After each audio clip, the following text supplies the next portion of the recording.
This is a special presentation of ET Audio Books. ይህ የኢቲ አውዲዮ ቡክስ ልዩ ዝግጅት ነው።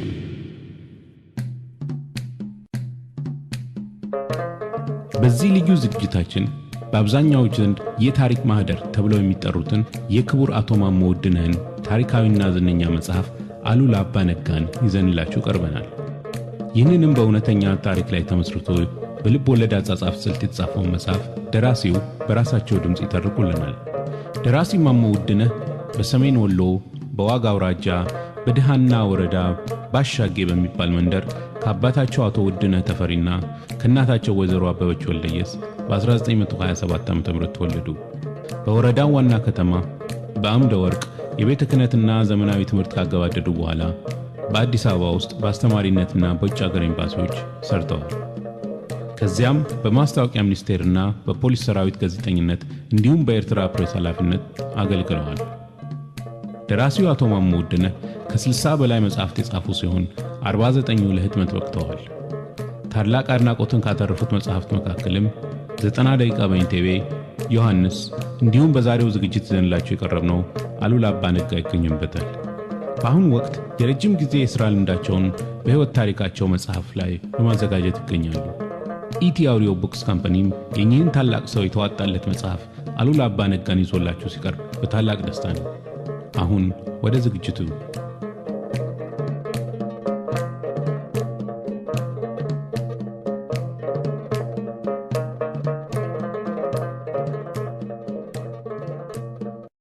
የተከበራችሁ ወንድሞቼ፣ እህቶቼ፣ ልጆቼ፣ በጠቅላላው ወገኖቼ፣ በዓለም ታሪክ ጸሐፊዎች ዘንድ የአፍሪካ ታላቁ ጀነራል ተብሎ የተመሰከረላቸው የአሉላ አባ ነጋን እውነተኛ ታሪክ በልብ ወለድ አጻጻፍ ስልት ተመስርቼ በ1979 ዓ.ም ወይም እንደ ፈረንጆቹ አቆጣጠር በ1986 ዓ.ም የታተመውን መጽሐፍ በዘመናዊ መንገድ በራሴ ድምፅ አቅርቤላችኋለሁ። ይህም ልዩ ዝግጅት ለእያንዳንዱ ኢትዮጵያውያን ስለ ሀገር ፍቅር፣ ስለ ታሪክ፣ ስለ ጀግኖቻችን፣ ስለ አሉላ አባ ነጋ ይበልጥ እንድታውቁ ይረዳችኋል ብዬ አምናለሁ። ይህንንም ልዩ ዝግጅት የማቀርብላችሁ ከኢቲ አውዲዮ ቡክስ ካምፓኒ ጋር በመተባበር ሲሆን ድርጅቱ ደራሲያንን ለመርዳትና ዕውቀትን ለማስፋፋት እቅድ ያለው በመሆኑ ኦሪጂናል ቅጂዎችን በቀጥታ በመግዛት እንድትተባበሯቸው በዚህ አጋጣሚ አደራ ለማለት እወዳለሁ። ማሞ ውድነህ ሰኔ 1996 ዓ.ም ወይም በጁን 2004 እንደ አውሮፓ አቆጣጠር ተሰራ። አሉላ አባ ነጋ ታሪካዊ ልቦለድ በማሞ ውድነህ 1979 ዓ.ም። የጸሐፊው ገጸ በረከት። እንዲህ አለ አሉላ። ተሻገረ ቢሉት ቀይ ባህርን ጠላት፣ አሉላ ተቆጣ ነደደ እንደ እሳት። ጫን አለ ፈረሴን ወሉል ጎራዴን፣ አውርድ ከግድግዳ ጦርና ጋሻዬን። ማንም አይረግጣትም ውዲቱን አገሬን። ምታ ነጋሪቱን ንፋ መለኸቱን፣ ጀግናው ሁሉ ይክተት ይሰለፍ ይታጠቅ። አገር መደፈሯን ይነገረው ይወቅ። ሰማ ሰራዊቱ የጠላትን ድፍረት፣ ጥቃቱ ሆነበት የመረረ ከሬት። እንሂድ እንዝመት ጠላትን እንውቃ፣ ክንዳችንን ይየው ትዕግሥታችን ይብቃ። ባርብረቡ ገደል በጊንዳ ቁልቁለት፣ የዳማስን ሜዳ የሰሃጢን ዥረት። የአሉላ ሰራዊት ተርመሰመሰበት፣ አገኘው ጠላቱን ተዳሊ ላይ ሰፍሮ። ምሽጉን ገንብቶ መድፉን አነጣጥሮ። በለው አላሉላ ግባ ተደባለቅ፣ አሳየው ክንድህን ማንነትክን ይወቅ። አልቀረም አንጀቱ ጢሶ እንደነደደ፣ የጠላቱን አንገት እያወራረደ። ጣለው በጎራዴ አጨደው ከመረው፣ ተዳሊ ልል አለች አሉላን ደስ አለው። ከዚያ በኋላ ነው አሉላ እንዲህ ያለው። አንድ ጊዜ ክንዴን አቅምሻቸዋለሁ፣ ደግሞ ብቅ ካሉ እደግማቸዋለሁ። ራሱ ቀይ ባህር ድንበር ነው ያገሬ፣ የኖረ ነውና ከጥንት እስከ ዛሬ። እኔ ሄድኩለት ሮማን ልገዛ ያኔ ምናልባት ቢበዛ ጣሊያንም ሰዓቲ ሊመጣ ይችላል ከዚህ አልፋለሁ ቢል ክንዴ ይደግመዋል የኢትዮጵያ ጀግና ይሰባብረዋል ይህ ነበር ምኞቱ የቆራጥነቱ አሉላ አባ ነጋ የታገለበቱ አገሬን የነኩ የደፈሩ ሁሉ በኢትዮጵያ ጀግና ክንድ ይዳሽቃሉ ስመጥሩ ጀግና አሉላ አባ ነጋ ጠላት በጎራዴ ሲነዳ ሲያንጋጋ በአውሮፓ ጸሐፊ ያስመሰከረ ነው የአሉላን ጀግንነት ማነዋል የሚለው ኤርትራን ሲጠብቅ በምዕራብ በምስራቅ በደቡብ በሰሜን አትንኩ ይል ነበር አትድፈሩ አገሬ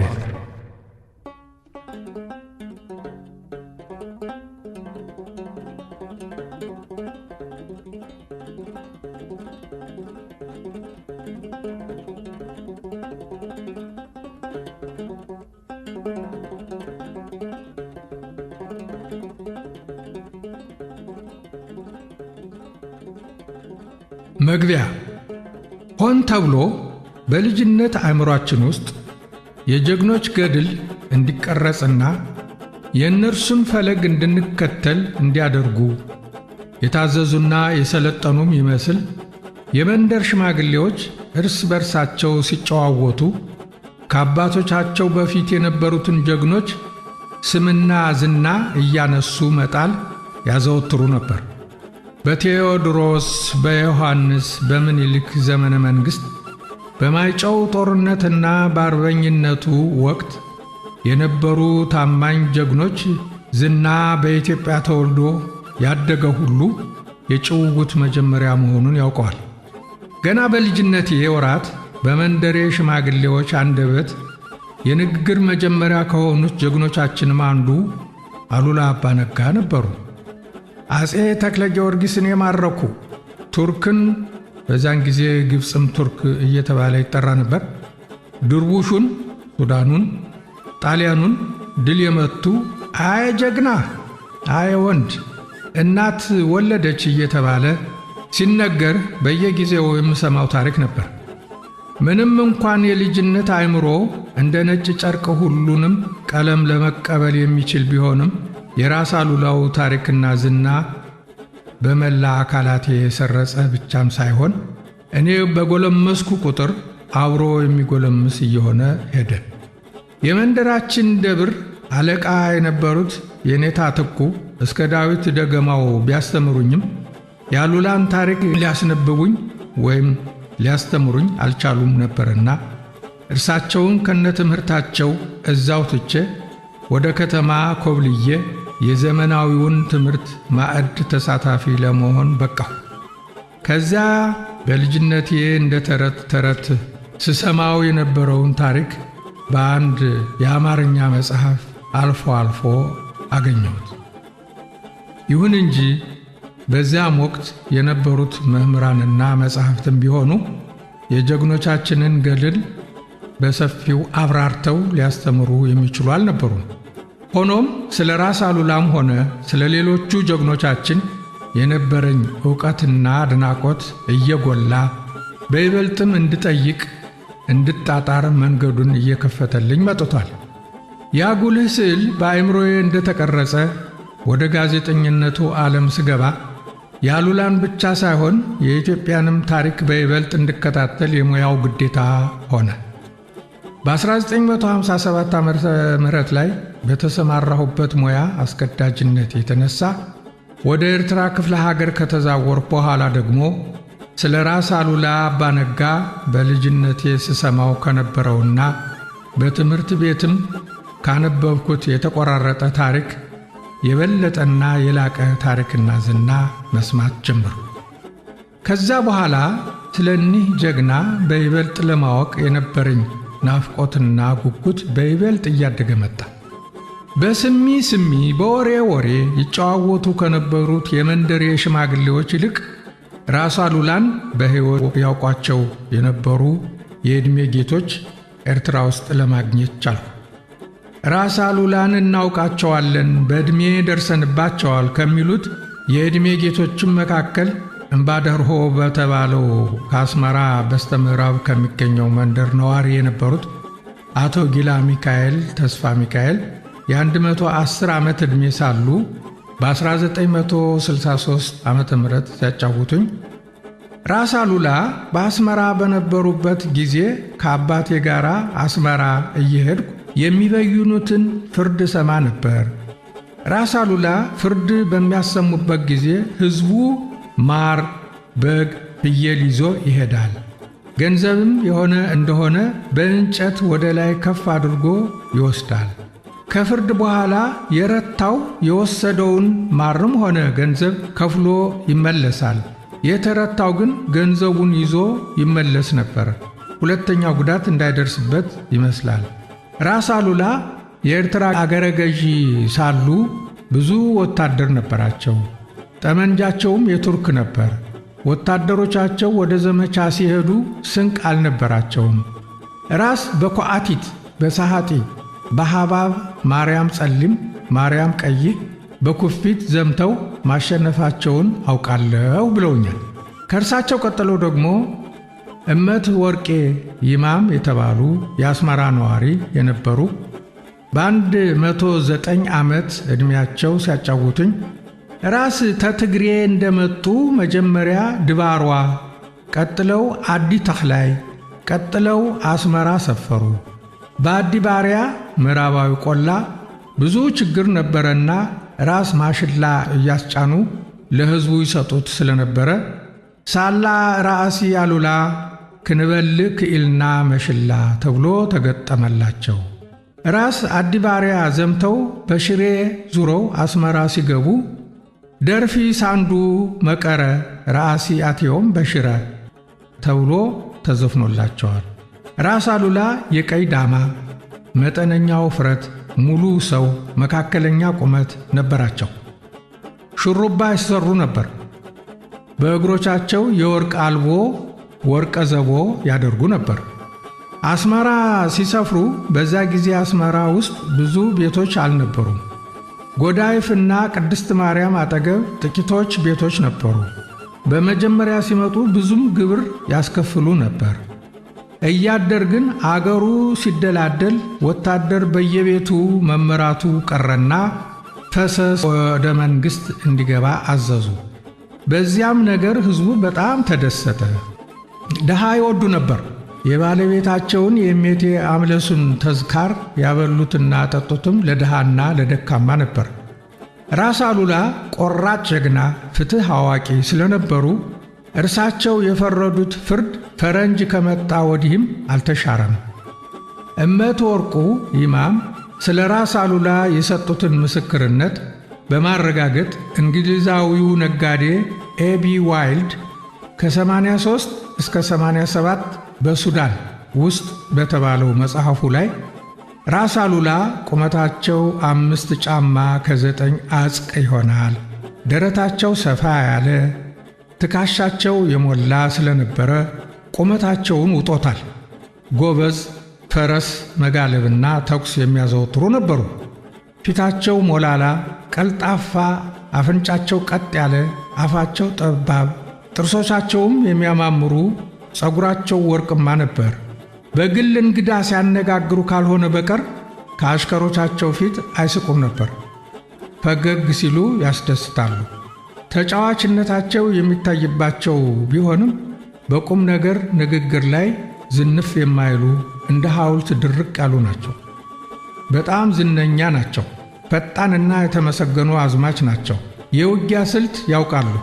የሀገራቸውን ጉዳይ ቸል የማይሉ ነበሩና የግብጾችን ተንኮል ስለደረሱበት ድል ሊያደርጓቸው ችለዋል ሲል የራስ አሉላን ባህሪ ያሳውቀናል። ከአስመራ ወደ ምጽዋ በሚወስደው መንገድ ከ25ኛው ኪሎ ሜትር ላይ ከምትገኘው ነፋሲት የተባለችው መንደር በስተ ምስራቅ የሚገኘው የደብረ ቢዘን ገዳም አበመኔት የነበሩት መምህር ተወልደ ብርሃን ከገዳሙ አግኝተው ከግዕዝ ወደ አማርኛና ትግርኛ ተርጉመው በሰጡኝ ጽሑፍ ላይ ደግሞ ራስ አሉላ በተፈጥሯቸው ትሑት፣ የዋህ፣ ሩህሩህ፣ ሃይማኖታዊ ነበሩ።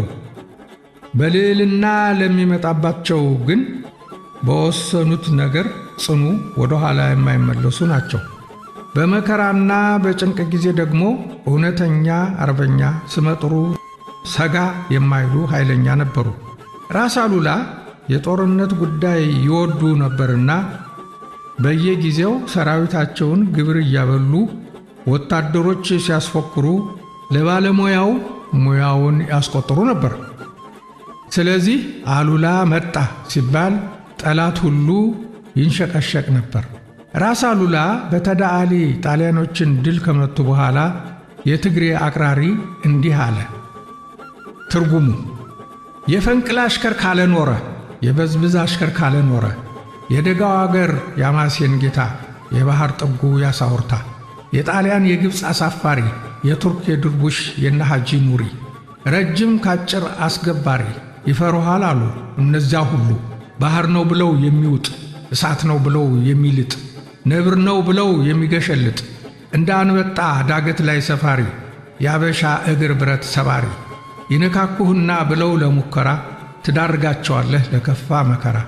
አትማራቸው ቢለምኑ ቢለማመጡ ቢማጸኑ፣ ማን ነው እንዳባ ነጋ ገድል ሰሪ? እግዚአብሔር ካልሆነ ያው ፈጣሪ። ጌታችን የኛው ናቸውና ከሰው በላይ እንደ ደመና፣ ደሃውን በትሕትና ኃያሉን በልዕልና የማስተናገድ ልምድ አላቸውና። ደግሞ ላውራላችሁ የዶጋሊን ዜና፣ ታረዷሉ እኒያና አባ ቦና። ደግሞ ልንገራችሁ የኩፊትን ዜና፣ ድርቡሽ ተኮፍሳ መጣችና የአባ ነጋን ታሪክ ሳታውቀው እንደ ቅጠል ራሷን ሰብረው በአዳም ልጅ አጥንት ካብ ሰርተው ሸኟታሉ አመድ አርገው። ታላቁ ደራሲያችን ብላቴን ጌታ ህሩይ ወልደ ሥላሴ የሕይወት ታሪክ በሚል ርዕስ በ1915 ዓ.ም ባሳተሙት መጽሐፍ ስለ ራስ አሉላ ሲተርኩልን ራስ አሉላ አባ ነጋ የሐማሴንና የአውራጃዋ ሁሉ ገዢ ነበሩ። በጀግንነታቸውም እጅግ የታወቁና የተፈሩ ስለሆኑ በሐማሴን በኩል የሚመጣውን የውጭ ጠላት ሁሉ ዘወትር ድል እያደረጉ ይመልሱት ነበር።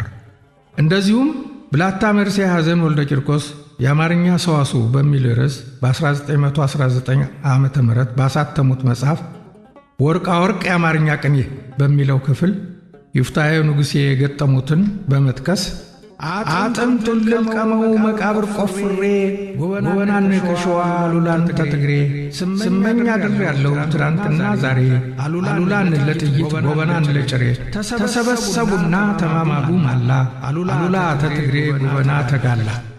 ጎበና ሴት ልጁን ሊያስተምር ፈረስ፣ አሉላ ሴት ልጁን ጥይት ሊያስተኩስ። አገሬ ተባብራ ካረገጠች ካብ ነገራችን ሁሉ ወንቧይካብ ነገራችን ሁሉ ወንቧይካብ ብለው አስፍረውታል። በተለይም ደጃዝማች አብርሃ ተሰማ የተባሉ የኤርትራ ክፍለ ሀገር ተወላጅ በ1938 ዓ.ም በአስመራ ከተማ ይታተም በነበረው ሰሞናዊ ጋዜጣ ላይ ባሰፈሩት ጽሑፍ እንዴት ነህ አሉላ አባ ነጋ ለሁሉም ኩቢ ልጅ የዘሪጋ ሺበሺ ፈረስ የሚያላጋ ቆርጣቸዋለህ አሉ እንደ ሥጋ ሰነጥቃቸዋለህ እንደ ዱጋ። እንዴት አለህ አባ ነጋ አሉላ በአስመራ የነበርክ መዝጊያ ቡላ በምጥዋ የነበርክ መዝጊያ ቡላ አይኑ በእሳት ጎራዴ ተስላ ጎራዴ ጣሊያንን የሚበላ የቦሬሳው አሽከር ብሎ ቢወጋት ቁሚ ዋርምሚ ቢላት ግምስ አለች ተሰነጠቀች ከሁለት። የቦሬሳ አሽከር የሰለሞን ሥራ ካንተ በኋላ መርከብ ተሻግራ ጣሊያን እርድ ሰርቶ በአስመራ የቦሬሳ አልጋ እግሯ ተሰብራ እንዲሁ ልትጠፋ ብላ አጠፉህ እኮ እነ ንብላ ሲሉ የጠቀሱት ሕዝባዊ ግጥም አሉላን በይበልጥ እንዳጠናቸው ተጨማሪ ቀንዲል ሆኖኛል። ከራስ አሉላ የልጅ ልጅ ከፊታውራሪ በየነ አብርሃ ጋር ስንጨዋወት አያቶ ራስ አሉላ ትግራይ ውስጥ አብዛኛውን ጊዜ ወዲ ቆቢ የቁቢ ልጅ እየተባሉ ነው የሚጠሩት። ቁቢ ምን ማለት ነው አልኳቸው። ቁቢ ማለትማ የአንበሳ ጭራ ማለት ነው አሉኝ። አባ ነጋ ማለትስ አልኳቸው። አፄ ዮሐንስ የራሳቸውን ፈረስ ሲሸልሟቸው ያወጡላቸው የፈረስ ስም ነው አሉኝ። እስቲ ስለ አያቶ ስለ ራስ አሉላ የሚያውቁትን ያህል ያጫውቱኝ አልኳቸው። ዛሬማ አርጅቼ 80 ዓመት ሆኖኝ ስንቱ ትዝ ይለኛል ልጄ። ገድላቸውን አልጻፍ ነው እንዲሁ የወሬ ሆኖ ቀረ። የወሬ ወሬ ለትውልድ ትውልድ ሊተላለፍ ነው። ቀደም ብለህ ሳላረጅ አግኝተኸኝ ቢሆን ኑሮ ብዙ ነገር አጫውትህ ነበር። ዛሬማ ሁሉ ተዘንጉቶኝ ምኑን ተምን አድርጌ ነግርሃለሁ። ፈረንጆቹ ይልቅ ጽፈውላቸዋል ሲባል ሰምቻለሁና ያንኑ ብታፈላልገው አይሻልም ብለው ጥያቄን ወደ ባህር ማዶ ወረወሩብኝ። ቢሆንም አእምሮአቸው የደበቀው ትዝታ እንደማይታጣ በመተማመን እንዲያው መቼም አንዳንድ ጊዜ የምትጨዋወቱበት ትዝታ ይኖር ይሆናልና የሆነውን ትዝ የሚለዎትን ቢነግሩኝ ብዬ አትኩሬ ስመለከታቸው ሲያንሰላስሉ ቆዩና ጉሮሯቸውን አለስልሰው እኔን ትክ ብለው እያዩኝ ደጃች ገዛኸኝ የአያቴን የራስ አሉላን የእህት ልጅ አግብተው ይኖሩ ነበር። ደጃዝማችነቱን የሰጧቸው አያቴ ናቸው። በኋላ ገዛኸኝ አያቴን ከድተው ለራስ መንገሻ ገቡ። በዚህ ብቻም አላበቁም። አያቴ ከራስ መንገሻ ጋር ተጣልተው ተንቤን ሲኖሩ ደጃች ገዛኸኝ በራስ ታዘው አያቴን ወግተዋቸዋል። ታዲያ ገና መጀመሪያ መክዳታቸውን አያቴ እንደሰሙ ከልባቸው አዝነው ኖሮ እንዲህ ብለው አንጎራጎሩ። እንደ እንስሳ የላይ ጥርስ የሌለው የእህቴን ልጅ መርጬ ሰጥቸው ፍትፍቴን በልቶ ጣጥሎኝ ሄደ ከድቶ ዞር ብዬ ብፈልገው በኋላዬ ለካ የቀረው የእህቴ ልጅ ተድላ ነው። እንዳሰብኩት ፊት አውራሪ በየነ አእምሮ ቀስ በቀስ አንዳንድ ቁም ነገሮችን ማፍለቅ ጀመረና ትዝታቸውን አጫወቱኝ። ይሁን እንጂ እንደነ እመት ወርቁና እንደነ አቶ ጊላ ሚካኤል እድለኛ ሆነው የአያታቸውን ገጽ አላዩትምና የአያቴ ገጽታ እንዲህ ነበር ብለው ሊነግሩኝ ባይችሉም የአሉላን ታሪክ ከሕፃንነታቸው እስከ ዕለተ ሞታቸው ለመቅሰምና ለመቅረጽ ላደረግኩት ሙከራ በሰፊው ረድቶኛል። እንደ እውነቱ ከሆነ ግን የራስ አሉላን የሕይወትና የሥራ ታሪክ ለማወቅ የትግራይ ተወላጆችና ነዋሪዎችም ከሆኑ አዛውንቶች ጋር ካደረግኩት ጭውውትና ካገኘሁት ውጤት ይልቅ የኤርትራ ክፍለ ሀገር ተወላጆች ከሆኑ አዛውንቶች ጋር ያደረግኩት ውይይትና ያገኘሁትም ውጤት ያመዝናል። ይህም የሚያመለክተው ራስ አሉላ የትግራይ ክፍለ ሀገር ተወላጅ ቢሆኑም በይበልጥ የሚታወቁት የሚወደዱትና የሚታወሱትም ኤርትራ ውስጥ መሆኑን ነው። ይህንንም ጉዳይ አንስቶ አንድ ኢጣሊያዊ ጸሐፊ ኬዴ ኤሪትሪያ በተባለው መጽሐፉ ራስ አሉላ የተመሰገነ ችሎታ ያላቸው መሪ ነበሩ። ከዝቅተኛ የኑሮ ደረጃ ተነስተው ከታላቁ ስልጣን ቢደርሱም በኑሯቸው ግን እንደማንም ተራ ሰው ሆነው የኖሩ ናቸው። የሐማሴን ገዢ በነበሩ ጊዜ በሕዝቡ ዘንድ ተወዳጅ ነበሩ። በአስተዳደራቸውም የተመሰገኑ ሆኑ ብሏል። ኤርትራ ውስጥ በየከተማውና በየመንደሩ ያገኘኋቸው አዛውንቶች ስለ ራስ አሉላ ብዙ ትዝታቸውን አጫውተውኛል። ጊንዳ ውስጥ ያነጋገርኳቸው አዛውንቶች አስመራ ወይም ከረን ያለዚያም አዲ ኡግሪ ውስጥ ካነጋገርኳቸው የዕድሜ ጌቶች የተለየ ትዝታና ትረካ አላቸው። በአጠቃላይ ግን የአዛውንታቱ ትዝታ የአሉላን ታሪክ በጽሑፍ ካሰፈሩት የውጭ አገር ተወላጆች ጋር አቀናጅቼ ይህን ቅርጽ ለማስያዝ እንድበቃ መነሻና መገስገሻ ሆኖኛል። እንግዲህ ከልጅነቴ ጀምሮ በተወለድኩበት መንደር ከነበሩ ሽማግሌዎች የሰማሁትንና በአእምሮዬ ተቀርጾ እረፍት ሲነሳኝ የነበረውን የአሉላን ታሪክ ለማወቅ ባደረግኩት ጥረት በሕይወት ከሚያውቋቸው የዕድሜ ጌቶች እስከ ልጅ ልጃቸው ድረስ አዛውንቶችን በመጠየቅ የውጭ አገር ተወላጆች የጻፉትንም ታሪክ በማገላበጥ አሉላን ያጠናኋቸውን ያህል ከባህላችን በማዋሃድ በዚህ ልቦለድ ጽሑፍ ላቀርባቸው ሞክሬያለሁ። አሉላ በሌላው አንደበትና ብዕር ቀርቶ በመረሩ ጠላቶቻቸው ዘንድ እንኳን ከፍተኛ አድናቆትና አክብሮት ያተረፉ በመሆናቸው ታሪካቸውን ለልብ ወለድ፣ ለቲያትርና ለግጥም የአጻጻፍ ስልቶች እጅግ ምቹ ሆኖ እንዲገኝ አድርጎታል።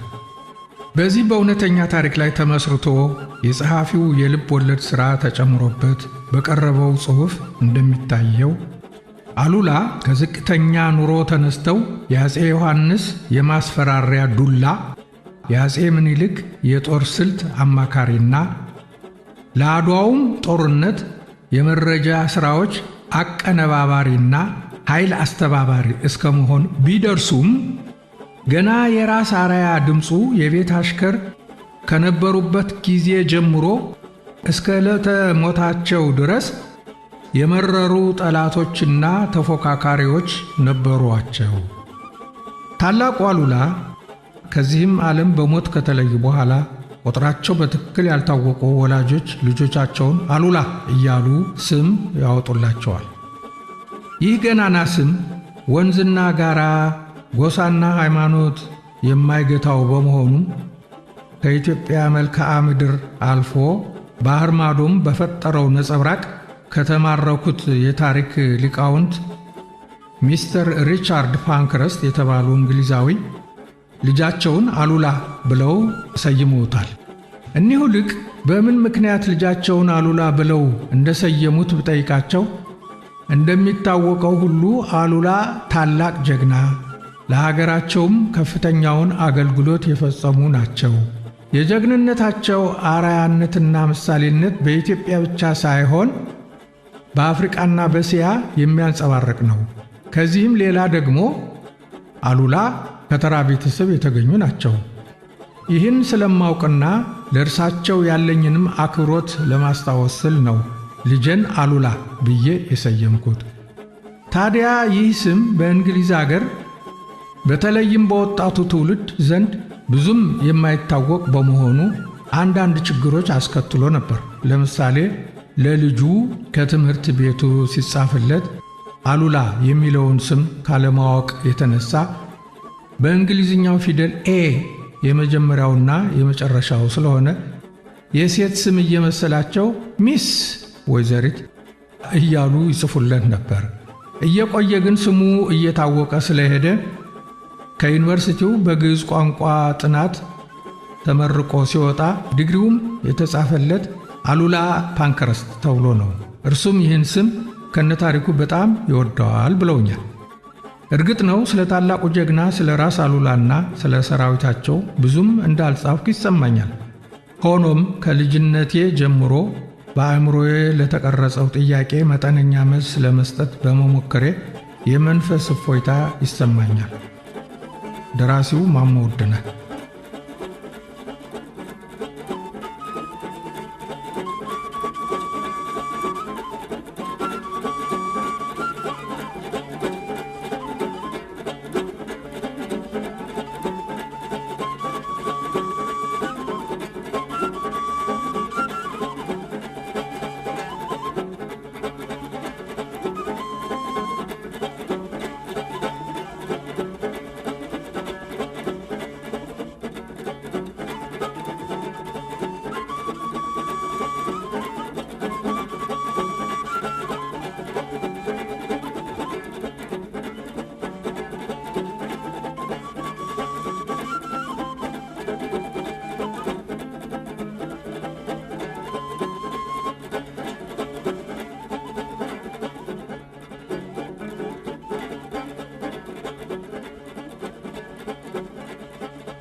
እኔ የምለው አሁን ስንዴ ላመረተ ገበሬ ስንዴ መስጠት፣ አግብቶ ለተቀመጠ አባወራ የልደቱ ቀን ሴትን የምትማርክባቸው 18 መንገዶች የሚል መጽሐፍ መሸለም በሳቅ አይገልም?